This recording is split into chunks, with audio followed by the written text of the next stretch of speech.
പുതിയൊരു വീഡിയോയിലേക്ക് എല്ലാവർക്കും സ്വാഗതം. കേരളത്തിലെ പഴനി എന്നറിയപ്പെടുന്ന മേൽപ്പഴനിയിലേക്കാണ് നമ്മുടെ ഇന്നത്തെ യാത്ര. കോഴിക്കോട് വെള്ളിപറമ്പ് എന്ന സ്ഥലത്താണ് അമ്പലം സ്ഥിതി ചെയ്യുന്നത്.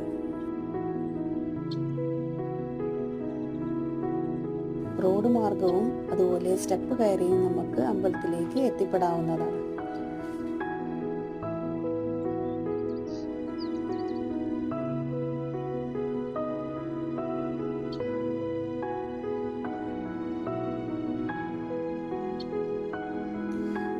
നല്ല ആംബിയൻസും അതുപോലെ നിറയെ കൊത്തുപണികളും ഉള്ള ഒരു അമ്പലമാണ്. മുരുകൻ തന്നെയാണ് ഇവിടുത്തെയും പ്രധാന പ്രതിഷ്ഠ.